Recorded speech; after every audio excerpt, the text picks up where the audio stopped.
गजाननं भूतगणादिसेवितं कपित्थजम्बूफलसारभक्षितम् उमासुतं शोकविनाशकारणम् नमामि विघ्नेश्वरपादपङ्कजम्। सदाशिवसमारम्भां शङ्कराचार्यमध्यमाम् अस्मदाचार्यपर्यन्तां वन्दे गुरुपरम्पराम्। अपारकरुणासिन्धुं ज्ञानदं शान्तरूपिणं श्रीचन्द्रशेखरगुरुं प्रणमामि मुदान्वहम्। देवे देहे च देशे च भक्त्यारोग्यसुखप्रदं बुधपामरसंसेव्यं तं श्रीजयेन्द्रं नमाम्यहम्।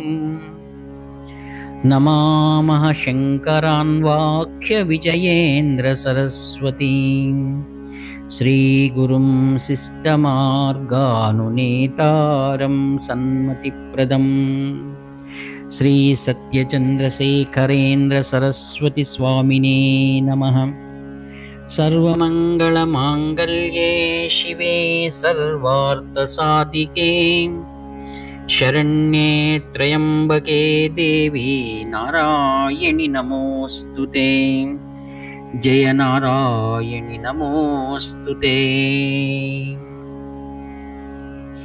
ఆత్మీయ మిత్రులందరికీ కూడా సహృదయ ధన్యవాదాలు. మిత్రులారా, పవిత్రమైనటువంటి చాతుర్మాస్యం వేదవ్యాస పౌర్ణిమతో ప్రారంభం కాబోతుంది. ఆచార్యులు ఇరువురు కాంచి కామకోటి పీఠం 70 పీఠాధిపతి శ్రీ శంకరవేద సరస్వతి మహాస్వాముల వారు, తదంతేవాసివరు శ్రీ సత్యచంద్రశేఖర సరస్వతి మహాస్వాముల వారు ఇరువురు కూడా లోక కళ్యాణార్థమై కాంచీ పట్టణం అతి సమీపంలో ఓరికై పట్టణం నందు 2 నెలల పాటు చాతుర్మాస్య దీక్షలు కొనసాగిస్తారు. మనమందరూ కూడా అట్టి పవిత్రమైన ఉత్సవాల్లో మనం పాల్గొని మహాపురుషుల యొక్క దివ్య ఆశీస్సులు మనం పొందవలసినటువంటిది మనందరి సత్కృప కార్యక్రమం మనం తెలుసుకోవాలి. మానవ జన్మ అత్యంత దుర్లభం అన్నాడు. దుర్లభం త్రైమైవైతత్ దైవానుగ్రహేతుకం మనుష్యత్వం ముక్షుత్వం మహాపురుష సంశ్రయం అని ఆదిగురు శంకర భగవత్పాదాచార్యుల వారు మనకు విశదీకరించారు. వ్యాస పౌర్ణిమతో ప్రారంభం కాబోతుంది. అందరూ కూడా శరణాగత తత్పరుడైనటువంటి మహావిష్ణువు యొక్క అవతారమే వేదవ్యాస మహర్షి. వ్యాసాయ విష్ణురూపాయ వ్యాసరూపాయ విష్ణవే నమో వై బ్రహ్మనిధయే వాసిష్ఠాయ నమో నమః. ఆ యొక్క విష్ణు సహస్రనామంలో ఎంతో చక్కగా వర్ణించారు. నమోస్తుతే వ్యాస విశాల బుద్ధే పుల్హార విందాయతపత్రనేత్ర ఏన త్వయా భారత తైలపూర్ణ ప్రజ్వాలితో జ్ఞానమయ ప్రదీపః. అందరికి కూడా మనం పాదాలకు నమస్కారం చేస్తే ఆయన యొక్క బుద్ధికి శిరస్సుకు మనం నమస్కరించాలంటుంది శాస్త్రం. చూడండి, ప్రస్థానత్రయములు ఏవైతే ఉన్నాయో శ్రీమద్ భగవద్గీత, ఉపనిషత్తులు మరియు భగవద్గీత, ఇది చాలా చక్కనైనటువంటిది. బ్రహ్మసూత్రములు, వీటిని ఆదిగురు శంకర భగవత్పాదాచార్యులు వారు చాలా విపులమైనటువంటి వ్యాఖ్యానం చేశారు. అది చాలా పెద్దమైన విషయాలు. వాటిలో చాలా సులభమైంది ఇప్పటికి అందరికీ అందుబాటులో ఉన్నటువంటిది శ్రీమద్ భగవద్గీతకు చాలా చక్కగా అనేకమైన భాషలలో మనకు అందుబాటులో ఉంది. మనమందరూ కూడా మన ముందు తరాల వారికి అత్యంత అమోఘమైనటువంటి జ్ఞాన సంపద నిండినటువంటి శ్రీమద్ భగవద్గీతను ప్రతి ఇంటిల్లిపాది కూడా ఒక్క శ్లోకమైన ప్రతినిజము కూడా నేర్చుకోవడం, అందులో విశేషంగా ఈ యొక్క ఆషాఢ మాసంలో చాతుర్మాసంలో ఆ యొక్క భగవద్గీత కించిదధీత గంగాజలలవ కణికాపీత సకృతపేన మురారి సమర్చ కరోపి యమోపి నా చర్చ అన్నాడు. ఆ యొక్క మహావిష్ణువు కృప ఉంటే యముడు మన గురించి చర్చించడు అని భజగోవింద శ్లోకంలో వివరిస్తారు. కావున ప్రతి ఒక్కరూ భగవద్గీతను కొద్దిపాటైనా మనం తెలుసుకునే ప్రయత్నించి అన్ని భాషలు సులభంగా లభ్యమవుతుంది. ఆత్మీయులారా, అట్టి శ్రేష్టమైనటువంటి యొక్క చాతుర్మాస్యంలో మహాపురుషులను, వారి యొక్క లీలలను, వారు మనకు అందించినటువంటి కృతజ్ఞత మనం వారికి రుణం తీర్చుకునే సాధ్యమవుతుందా? వారు మనకు చేసినటువంటి అనుగ్రహాలు. భగవద్గీతలో వారి యొక్క అమృత తుల్యమైనటువంటి హృదయాన్ని ఆవిష్కరిస్తుంది భగవద్గీత. ఆత్మీయులారా, కర్మ సన్యాస యుగంలో 18వ శ్లోకంలో మహాత్ముల యొక్క హృదయం ఎలా ఉంటుంది అని చెప్తున్నారు భగవాన్ శ్రీకృష్ణుడు.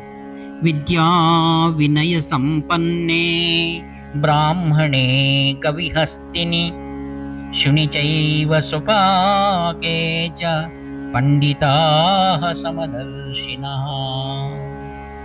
విద్య వినయము కలిగిన బ్రాహ్మణుని యందును, గోవునందును, ఏనుగునందును, కుక్క యందును, కుక్క మాంసం వండుకొని తిను చండాలుని యందును సమదృష్టి కలవారే జ్ఞానులు, ఆత్మానుభవ గలవారు అని అర్థం.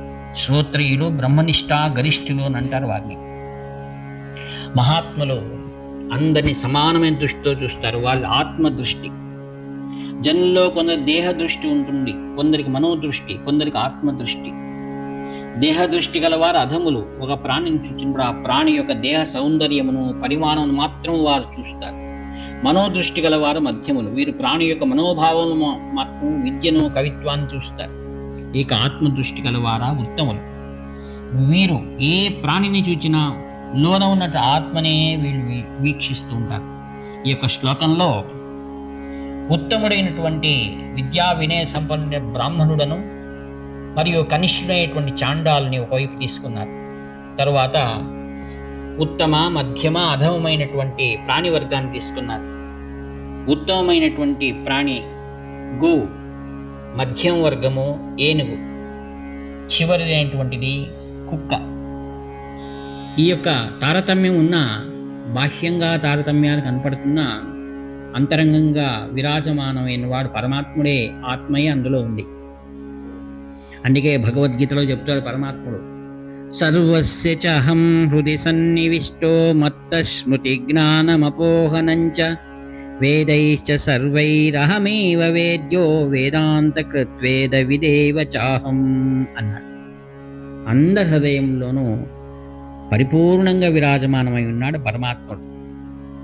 మహాత్ములు వారి యొక్క లీలా నాటకాలు ఎలా ఉంటాయి, వీటినే మనకు ఏ విధంగా ఆచారరూపకంగా మనకు చూపిస్తారని ఒక దృష్టాంతాన్ని కాంచి కామకోటి పరమాచార్యుల వారి యొక్క లీలలను మనం జ్ఞాపకం చేసుకుంటే మనకు తెలుస్తుంది. ఆత్మీయులారా, ఒకానొకసారి కాంచి పరమాచార్య స్వాములు వారు సంచారంలో ఉన్నారు. తమిళనాడు ప్రాంతం, ఒక గ్రామం. ఆ ఊర్లో జమీందారి వంశం. అక్కడ ప్రతిరోజు ఎందరో అక్కడ పనిచేసేటువంటి వారు స్వాములు వారు అక్కడ ముక్కాం చేశారు.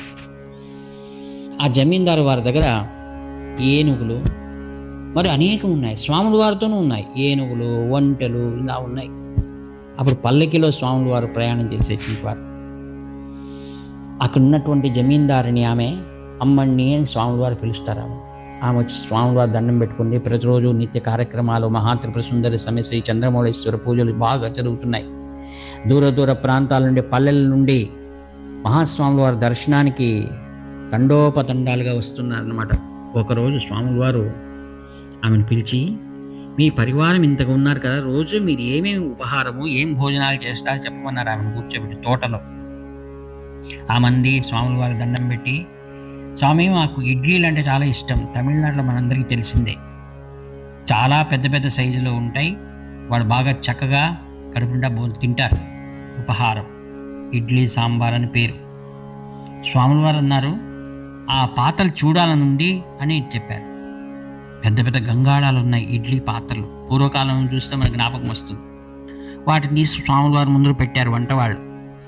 చూసి చాలా బాగుంది, ఇన్ని చేస్తారు, దీంట్లో ఎన్ని అవుతాయి, ఒక్కసారి చేస్తే 100 అవుతాయి స్వామి అన్నారు. ఓహో సంతోషం అన్నారు. అప్పుడేం చేశారు, మీరు ఈ కుతూహలాన్ని గమనించిన అమ్మని స్వాముల వారు తమ పరివారానికి తాము కూడా ఇడ్లీలు తింటారో ఏమో అనుకుంది పాప అమాయకురాలు. స్వాముల వారు చెప్పారు, దండిగా చక్కటి పిండి ఏర్పాటు చేసి రేపు కానీ ఎల్లుండి కానీ మీరు కబురు చేయమన్నారు. వాడు ఎంతో ఉత్సాహంగా మడిగట్టుకొని చాలా చక్కగా ఇడ్లీ పాత్రల్లో దండిగా ఇడ్లీలు తీసుకొచ్చారు. స్వాముల వారు తోటలో కూర్చున్నారన్నమాట, పండితులతో మాట్లాడుకుంటూ. సదస్సు అక్కడ స్వాముల వారు తయారైనని చెప్పి ఆమె వినయంగా చెప్పగానే అప్పుడు మావటి వాడికి చెప్పాడు, ఆ ఏనుగుని తీసుకురమ్మని. అక్కడ ఏనుగు నిలుచుకుంది. అప్పుడు చెప్పారు, పెద్ద పాత్రలో పెట్టి అమ్మని మీ పని వంట వాళ్ళకి చెప్పి ఇడ్లీలు వడ్డించమని చెప్పారు. ఇడ్లీ చట్నీ. అక్కడ ఉన్నటువంటి మేనేజర్ని పిలిచారు, మఠం మేనేజర్ను. మీరు కౌంట్ చేసుకోండి అన్నారు. వేస్తున్నారు, అది తింటూనే ఉంది. ఈయన కౌంట్ చేసుకుంటున్నాడు. ఈ నిబ్బరాన్ని చూస్తున్నారు అందరూ. ఏంటిది విచిత్రం, స్వాముల వారు ఇంత శ్రేష్టమైన ఇడ్లీలు మడితో చేశారు, చట్నీ ఉంది, తింటున్నాయి.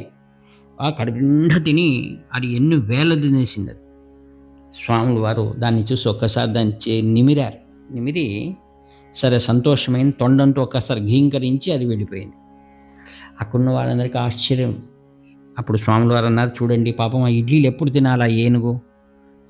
భగవంతుడు గజేంద్ర మోక్షంలో ఏనుగును కరుణించాడు. జమీందారు వంశం ఈ రోజు ఈ యొక్క మఠం ఏనుగుకు దండిగా ఇడ్లీలు నెయ్యి మరియు చట్నీ వేసి వడ్డించారు, చాలా సంతోషమైంది అన్నారు. అంటే మహాత్ముడి యొక్క లీలలు ఎలా ఉంటాయంటే ప్రతి ఒక్కరిలోనూ అంతర్యామిగా ఉన్నటువంటి పరమాత్ముని వాళ్ళు దర్శిస్తూ ఉంటారు. మరి ఒక్క కథ చెప్తాను మీకు, వారిదే. అప్పుడప్పుడు స్వాముల వారి దగ్గరికి వచ్చి శ్రీమంతుడు వచ్చి నమస్కారం చేస్తుండేవాడు. ఒకసారి అడిగారు, ఎందుకు వస్తున్నారు, మీకేం కావాలి? నాకేం కాదు స్వామి, నాకు ఏదైనా ఒక సేవ చేసుకునే భాగ్యాన్ని అనుగ్రహించండి అన్నాడు. సరే మేము కబురు చేస్తాం, మీరు అప్పుడు వచ్చి మీ సేవ ఏది చేయాలని చేయండి అన్నాడు. 6 నెలల తర్వాత స్వాముల వారు తమిళనాడు ప్రాంతంలోనే సంచారంలో ఉన్నారు. అక్కడ పరిసరాల ప్రాంతం నుంచి వేద పండితులు, ఘనాపాటీలు, హోమాన్ని ఆచరించేటువంటి వాళ్ళు విద్వత్ సభలు ఏర్పాటు చేశారు. దాదాపుగా 1000 మంది వచ్చారు. మంచి సభ కార్యక్రమాలు జరుగుతున్నాయి. విశాలమైన మంటపాలు, స్వాముల వారికి ఉన్నట్టు విడిది. అప్పుడు మేనేజర్కి చెప్పి వెనకల ఆయన అడ్రస్ తీసుకున్నారు కదా, ఆయన కబురు చేయండి. ఆ కాలంలో టెలిఫోన్లు లేవు. ఒక వ్యక్తి ద్వారా ఆయన కబురు పంపించారు. ఆ వ్యక్తి వచ్చాడు, శ్రీమంతుడు చేతులు కట్టుకుని నిల్చుకొని, స్వామి అన్నాడు, మీరు ఒకసారి చెప్పారు ఏదో సేవ చేస్తానని, మీకు ఇప్పుడు వీలుబడి ఉందా, తిరిగ్గా ఉందా అన్నారు. తప్పకుండా చేస్తాను స్వామి, నాకు అంతకంటే అదృష్టం ఇంకేముంది అన్న. అయితే రేపు వచ్చిన వారందరికీ కూడా మీరు భోజనం ఏర్పాటు చేయండి అన్నాడు. సంతర్పణ అన్నాడు. ఓ తప్పకుండా చేస్తాను స్వామి. ఏం చేయాలి చెప్పండి. కూర్చొని స్వాముల వారు మేనేజర్తో పాటు కూర్చోబెట్టి, మీరు ఏమేమి చేస్తారో, మీకు తగిన వంట వాళ్ళు ఉన్నారా, అన్ని అనుకూలాలు ఉన్నాయా, మీరు ఇబ్బంది ఏం లేదు కదా అన్నీ అడిగారు స్వామి. ఏమి ఇబ్బంది లేదు స్వామి, 2 రోజుల లోపల మీరు చెప్పినట్టు మేము అన్నీ ఏర్పాటు చేస్తామన్నారు. సరే ఏమేమి చేయిస్తారన్నారు. మీరు ఏం చెప్తారు చెప్పండి, మీరు 4 కూరలు చేయిస్తాం, పులుసు, చారు, సాంబార్, చట్నీ అన్నీ చెప్తూ వచ్చారు. తర్వాత స్వీట్ ఏం చేయిస్తారన్నారు. మీరు ఏం చెప్పినా సరే, జిలేబీ, ఏదైనా మైసూర్ పాక్ లేదా లడ్డూలు. స్వాముల వారు అన్నారు, లడ్డూలు చేయించండి. మీరు తిరుపతిలో ఎలా చేస్తారో అంత పెద్ద సైజులో లడ్డూలు ఉండాలి, పెద్ద పెద్దవి గారెలు చేయండి అన్నాడు. తప్పకుండా చేస్తాను స్వామిని ఏర్పాట్లు చేసుకోవడానికి వెళ్ళాడు. వారి సిబ్బందితో పాటు వచ్చాడు. గొప్ప శ్రీమంతుడు ఆయన. ఇంకా ఏర్పాట్లు జరుగుతున్నాయి. అక్కడ పండితులందరూ కూర్చున్నారు. మరునాడు సదస్సులు అయినాయి. చివరి రోజు వచ్చిన వారందరికీ కూడా విశాలమైనటువంటి మంటపంలో భోజనాలు ఏర్పాట్లు జరుగుతున్నాయి. స్వాముల వారు అందరికి ఆకలేసి వడ్డించారు కదా, అప్పుడు అంటున్నాడు స్వాముల వారు పిలిచి, నేను చెప్పినట్లుగానే మీరు వడ్డన ప్రారంభించాలి అన్నాడు. సరే స్వామి అన్నారు. వంట వాళ్ళకి పిలిచి నేను ఎప్పుడు చెప్తానో వడ్డిస్తుండండి అని. ఒక్కొక్కటి స్వాముల వారు చెప్తున్నారు. ఉప్పు వడ్డించండి, పాయసం వడ్డించండి, అన్నం వడ్డించండి, చిత్రాన్నము ఒక్కొక్కటిగా వస్తుంది కదా, క్రమంలో ఉంటుంది. ఏదికైనా ఆకులో కూడా వడ్డించడం కూడా పద్ధతి ఉంది. అంత అయిన తర్వాత లడ్డు గురించి స్వాముల వారు చెప్పలేదు. అందరికీ చక్కగా నెయ్యి వేసి భోజనాలు కానించండి అని చెప్పారు. భోజనాలు జరుగుతున్నాయి. ఇదేంటి లడ్డూలు చేయించారు, ఏమైనా వెళ్ళే వారికి ఏమైనా కట్టించి పంపిస్తారేమో అనుకున్నారు. పాయసాలు మరల వడ్డించా, చక్కటి భోజనం. చివరిలో దధ్యోదనం, పెరుగన్నం. ఆ సమయంలో స్వాముల వారిని ఇప్పుడు మీరు ఆ యొక్క లడ్డూలు వడ్డించండి అన్నాడు. వాటిని తీసుకొస్తున్నారు పెద్ద పెద్ద బుట్టలలో. కూర్చుండి పండితులు, ఇప్పుడు కడుపు నిండిపోయింది, ఇప్పుడు లడ్డూలు వేస్తే ఎట్లండి, దాని తర్వాత ఇస్తురట. లేదండి స్వామివారు ఇప్పుడు వడ్డించమన్నాడు, మాకు చేతికి సంచిలో వేయండి, లేదు లేదు మీకు ఆకులోనే వేయమన్నారని. వాళ్ళకు ఒకవైపు తినాలి వదిలేయాలన్నా ఇంత చక్కగా గుమగుమ అంటున్నాయి. కిస్మిస్ ఉంది, మంచి నేతితో చేశారు, తినలేకపోతున్నారు, కొంచెం తినేస్తున్నారు, పాపం బాధతో పారవేశారు. ఇంకేం చేయాలి? చాలా మనసులో వచ్చిన వాళ్ళని చేతులు కడుక్కుంటూ ఎంత మంచి లడ్డూలు మిస్ చేసుకున్నా మనకు తెలియదు, మొదలే తెలిసి ఉంటే అన్ని తక్కువ తినేవాళ్ళము, లడ్డునే బాగా ఆస్వాదించే వాళ్ళం కదా అనుకున్నారు. అంతా అయిపోయింది. పాపం వచ్చిన శ్రీమంతుడు కూడా మనసులో కుత్తకుత్తలాడుతా ఉంది, ఆయన అయ్యో నేను లడ్డూలు తినలేకపోయారు, ఎంత చక్కగా చేశాం కదా, వంటవాళ్ళు అలానే అనుకుంటున్నారు. తర్వాత అన్నిటినీ ఆకుల్లో తీసి ఆ యొక్క బయట పారవేస్తే రాసి లడ్డూలు శేషమైనటువంటివి అక్కడ పడి ఉన్నాయి. స్వాముల వారు అందరి మొహాలు చూశారు. ఆయన్ని పిలిచాడు, శ్రీమంతుడిని. మేడపైన ఉన్నారు స్వాముల వారు. చూడు, ఒక్కసారి లోపల చూడు అన్నాడు. అక్కడ వచ్చేసి కుక్కలు, పందులు అన్నీ తింటున్నాయి.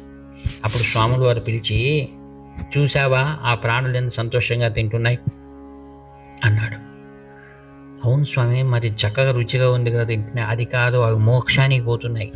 ఎందుకంటావా? వేద పండితులు అక్కడ పరిశేచనం చేసి గాయత్రి మంత్రంతో ప్రోక్షణ చేసి వారు తిన్న మిగిలినటువంటి శేషం ఏదైతే ఉందో వాటిని అవి భుంజిస్తున్నాయి. యజ్ఞశిష్టాసిన సంతో అన్నాడు. మహాపురుషులు భోంచేసిన యజ్ఞశిష్టం అది. అంటే ఆ యొక్క మిగిలినటువంటిది పారవేసే తిన్నాయి అవి ముందుకు జన్మకు మంచి జన్మ వాటి కలుగుతుంది అన్నారు. చూడండి మహాత్ముల యొక్క ఉదారశీలత ఎలా ఉంటుంది. మరియు అన్ని ప్రాణులను కూడా ఉద్ధరించవాలనేటువంటిది వారి మహత్తర సంకల్పం అంటారు వాటిని. అందుకే సాధూనాం దర్శనం పుణ్యం, స్పర్శనం పాపనాశనం, సంభాషణం కోటి తీర్థం, వందనం మోక్షదాయకం అన్నారు. మన దేశం భరత భూమి ఎలా ఉంటుందంటే మహత్తరమైన యోగులు అవతరించినటువంటి జన్మభూమి ఇది భారతదేశం. ఆ మహాతల్లి మాతాచ పార్వతీదేవి పితాదేవో మహేశ్వర బాంధవా శివభక్తాశ్చ స్వదేశో భువనత్రయం అన్నాడు కాళిదాస్ మహాకవి. అలానే ఈ భరత భూమిలో ఆ జగజనని ఆ ఉమామేశ్వరులు మహత్తరమైన యోగులను సమయానికి పంపిస్తున్నారు. మరి మహాపురుషులు గురువులు అవతరిస్తూ ఉంటారు. అట్టిది ఈ యొక్క భరత భూమి. కాంచి కామకోటి పీఠాధిపతులందరూ కూడా అవిచ్ఛిన్న పరంపరకు సర్వజ్ఞ పీఠం కొనసాగుతుంది. అందరూ కూడా అనంతమైనటువంటి కీర్తిని ఆర్జించిన వారు. వారి యొక్క కృపాదృష్టం మనందరిపైన ఉండి మనందరినీ కూడా సముద్రంగా ఉద్ధరించేటువంటి అనుగ్రహాన్ని పీఠాధిపతి మనందరికి అనుగ్రహించి లోకా సమస్త సుఖినో భవంతు అంటూ వారు కొనసాగించే చాతుర్మాస్య వ్రతంలో మనమందరూ కూడా కేవలం ఉడతా భక్తిగా అక్కడ వెళ్ళి ఆ యొక్క భిక్షావందనం మరియు ఆ యొక్క గురు పాదుకా పూజల్లో వాటిలో మన వంతు పాల్గొని గోసేవలు చేస్తూ బ్రాహ్మణ యొక్క సేవలు చేస్తూ అపారమైనటువంటి సత్సంగాల్లో మనం పాల్గొనే సద్గోష్ఠుల్లో పాల్గొనే జీవితాన్ని కృతార్థం చేసుకునేటువంటి అనుగ్రహాన్ని కాంచి కామకోటి పీఠాలు శ్రీ శంకరవీర సతస్వాముల వారు, తదంతే వాసు శ్రీ సత్యచంద్రశేఖరన్ సతస్మహాస్వాముల వారు మనందరికి అనుగ్రహించి కాక అని ప్రార్థిస్తూ ఈ వాగ్పుష్పములను సద్గురు పాదపద్మం సమర్పిస్తూ తీసుకుంటాను. ఇట్లా మీ ఆత్మీయ మిత్రుడు నివర్తి నాగభూషణ్ శర్మ. 7483229249. హర హర శంకర జై జయ శంకర, హర హర శంకర జై జయ శంకర, హర హర శంకర జై జయ శంకర.